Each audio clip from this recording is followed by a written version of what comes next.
Early Yu-Gi-Oh! Has many oddities. Early games feature rule sets quite foreign to the official one. The Duelist Kingdom anime allows players to attack their own cards, and early manga makes Duel Monsters resemble a board game with a vast array of different terrain, instead of pointing and laughing at the oddities of a fledgling series. I wanted to examine these mechanics and see how they could fit and be adapted into the actual game. Let's start with an easy one. Duelist Kingdom's field mechanics. A variety of different terrain gives specific monsters a 30% power bonus. Obviously, Yu-Gi-Oh! Has a direct corollary in field spells, of which many offer attack bonuses to different types of monsters. Giving a flat boost was definitely a good idea, as calculating 30% sounds awful for maintaining the pace of play. But something is lost by doing it this way. A percentage boost allows stronger monsters to benefit even more from the field. But there's another mechanic going on behind the scenes of Duelist Kingdom, and that is how terrain adapts to the battle. Yugi's Curse of Dragon attacks with fire, neutralizing the forest terrain Weevil uses. Mako suggests Giant Soldier of Stone can convert itself into a landmass to replace ocean terrain, but Yugi instead has his monster attack the moon, causing the tide to recede and removing all of the ocean terrain from the map. And this opens up a lot of interesting possibilities. Field spells do exist in a different zone than your regular spell and trap cards, notably much further up the playmat, alongside the monsters. What if Konami wanted to emphasize the importance of columns in their games?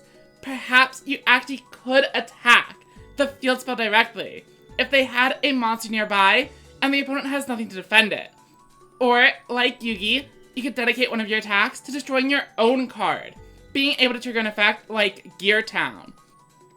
If the zone concept isn't your cup of tea, Konami also could have given them defense values, indicating a minimum strength required to defeat it when attacked, alongside the potential for weaknesses, such as a fire attribute, or a pyro-type monster instantly felling forest, regardless of its attack value. Scaling powers and combat interaction are just a few basic ideas to make field spells more intricate, but this is just one small quirk of the system. Let's move on to one of the Yu-Gi-Oh! Community's most beloved and most despised video games, Forbidden Memories. Specifically, I'd like to talk about the fusion summons. In this game, polymerization does not exist. Instead, you choose monsters from your hand, and the game uses their secondary characteristics to determine whether a fusion summon takes place. For example, with a Thunder and a Dragon, you get Thunder Dragon.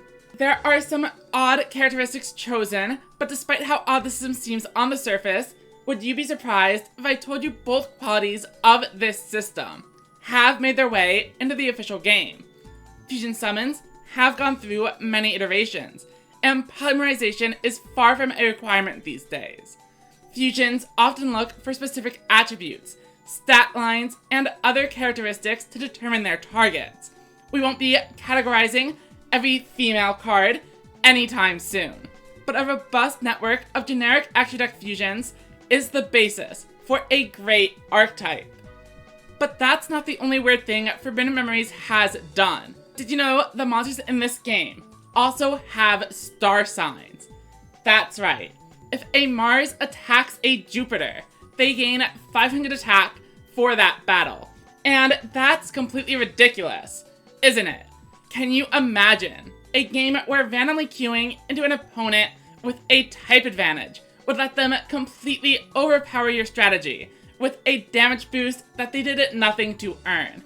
There is no way a game could ever make that work. Moving on from Forbidden Memories, new and exciting ways to screw over the player emerge in Sacred Cards. This is one of many games to feature a deck capacity system, and this turns Yu-Gi-Oh! Into a game of Warhammer 40k, where you carefully calculate your total army cost. If you find a powerful card, you can't just swap out one of the other cards from your deck. You have to take out several cards, put in the good one, and then fill in the rest of the slots with weaker monsters to meet the minimum deck size. This is a bit tedious, but this system was designed to give the single-player game an RPG experience progression. Your deck capacity increases every time you win a duel, and we see a very similar system in Mega Man Battleship Challenge. At the start of the game, you choose how to carefully manage your deck, but at the end of the game, you can fill your deck with all of the best chips you can find. The major flaw of Sacred Card system is how they actually determine the cost of each card. Things easily could have been as simple as assigning monsters a value equal to their level, and giving spells a similar rating on a 1 to 10 scale based on perceived power. With an easier system in place, I think a digital card game could turn this feature into a core mechanic, rather than having a long, monotonous grind through the ranking system. Players could start with a limited deck capacity and unlock more as they rank up, allowing for stronger and stronger decks and different metagames at different total strengths, up until the top rank, where the limits are finally lifted. Players with bigger and more varied collections can't pub stop bronze players with a tier 1 strategy, because the deck simply won't be legal. And this is similar in concept to Pokemon Stadium, offering formats with different level caps. But while all this may sound fun, how can a physical card game ever do this? Having players manually count the mana cost or the levels of every monster in their deck is a chore. And how to work with sideboarding. To answer this, we need to step back and see what they are trying to do with the system. Deck capacity is meant to stop players from running an overwhelming mass of cards that are too strong when paired together.